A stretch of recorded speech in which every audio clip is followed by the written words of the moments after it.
गुजरात का सबसे famous festival है नवरात्रे, क्योंकि यहाँ होता है गरबा। और हेलो हाय एवरीवन, मैं हूँ नताशा केडिया और मैं रहती हूँ गुजरात के सूरत शहर में। तो गुजरात में जैसे गरबा बहुत ही ज़्यादा फेमस है और प्लस डांडिया भी। बट मैं 8 साल से यहाँ सूरत में रह रही हूँ, मुझे गरबा नहीं आता। बट हाँ, दो राउंड वाले गरबा ज़रूर कर लेती हूँ मैं, बस वो फास्ट वाले गरबा नहीं होते मुझसे। सो नवरात्र में हमारे में लहसुन प्याज नहीं खाते हैं। तो आज नवरात्र का पहला दिन था, तो मैंने ये चने की दाल भिगोई थी, तो मैंने इसको कुकर में चढ़ा दिया था हल्दी और नमक डाल के। और फिर इसको गैस को बंद कर कुकर को बंद करके सीटी दे दी थी, जब 5-6 सीटी दी थी। और फिर मैंने सोचा कि आज पहला दिन है नवरात्रि का, तो चलो खीर बना लेते हैं। तो यहाँ मैंने गोल्ड का दूध चढ़ाया था और साथ ही में चावल धो लिए थे। और हमें मतलब जो खीर होती है ना, वो गोल्ड के दूध में ही ज़्यादा अच्छी लगती है। आपको कौन से दूध में खीर अच्छी लगती है मुझे कमेंट बॉक्स में ज़रूर कमेंट करके बताइएगा। और इसके साथ ही मैंने आटा लगा के भी रख दिया था। और साथ में जो ये चने की दाल की सब्ज़ी बना रही थी ना, वो मैं टमाटर और घिया डाल के बनाती। तो इसके लिए मैंने घिया निकाल लिया और टमाटर और मिर्ची वगैरह भी निकाल ली थी। तो घिया मुझे फुल नहीं चाहिए थी, जस्ट हाफ से भी हाफ चाहिए थी। तो मैंने उसको पील करके फिर उसे कटिंग कर लिया। देन उसके बाद घिया को मैंने कढ़ाई में छौंक दिया था और इसके गल जाने के बाद मैंने टमाटर भी ऐड कर दिया उसमें, साथ के साथ ही खीर भी चलाती रही थी। अगर आप मेरे चैनल पर पहली बार विज़िट कर रहे हैं तो प्लीज़ इसे सब्सक्राइब ज़रूर कीजिएगा और वीडियो अच्छा लगे तो इसे लाइक ज़रूर कीजिएगा। सो नवरात्रि में भी क्या होता है ना कि नवरात्रि कभी ख़त्म हो जाते हैं पता ही नहीं चलता, क्योंकि फेस्टिवल पे फेस्टिवल आते रहते हैं और सफाई दिवाली की फिर बाकी ही रह जाती है। तो मैं क्या करती हूँ ना, नवरात्रि में भी दिवाली की सफाई ज़रूर करती रहती हूँ। छोट पर सफाई करते हैं ना, तो इसमें ही टाइम पूरा हो जाता है। तो ये नवरात्रि पूरे होने के बाद तक ही ड्रॉवर्स वगैरह की सफाई चलती रहेगी। उसके बाद नवरात्रि ख़त्म होंगे ना, तब सब रूम की दीवारें वगैरह का नंबर आएगा। सो अभी भी मेरी वही सफाई चल रही थी। सो मैंने फटाफट से खाना बना के एक साइड में कर दिया और यहाँ पे फिर मैंने भोग लगाया था रोटी का, सब्जी का।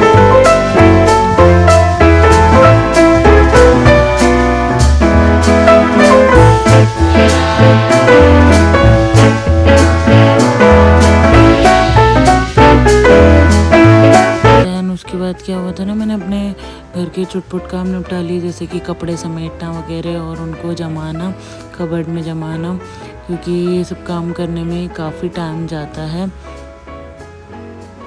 और उसके बाद जब बच्चे आ जाते हैं तो फिर मैं उनको सुलाने में बिज़ी हो जाती हूँ। छोटा वाला जो आता है ना, वो जल्दी से सोता नहीं है, बट फिर उसको सुला के तब तक अक्षत के आने का टाइम हो जाता है, फिर वो ट्यूशन जाता है। तो यहाँ मैं उसका बैग पैक कर रही थी, उसे रेडी कर रही थी।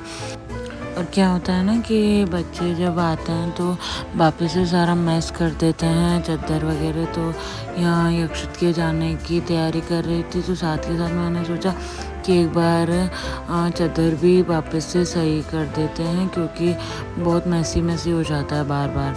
तो ये सुबह तो सही कर ही देती हूँ, बट वापस से मैस हो ही जाती है बच्चों के आने के बाद। तो यहाँ अक्षत चला गया था और उसके बाद मैंने जैसे बताया कि मैं दिवाली की सफाई कर रही थी। तो आज मैंने अगेन छेड़ रखे थे नीचे वाले ड्रॉवर्स सफाई के लिए।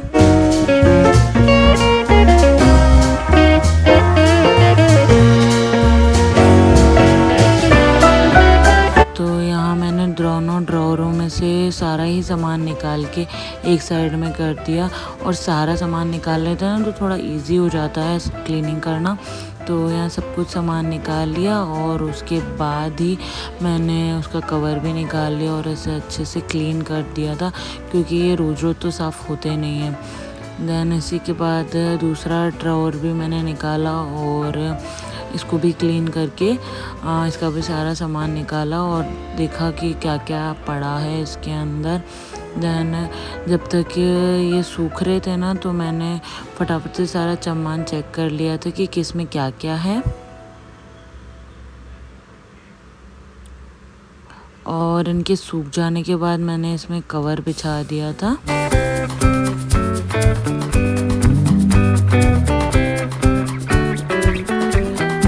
ये कुछ मैंने रैपिंग पेपर्स आते हैं ना बच्चों के, गिफ्ट्स वगैरह आते हैं कभी बर्थडे वगैरह पे, तो ये मैंने इकट्ठे करके रख लेती हूँ। कई बार गिफ्ट पैक करना होता है तो मैं इनमें ही पैक करके दे देती हूँ।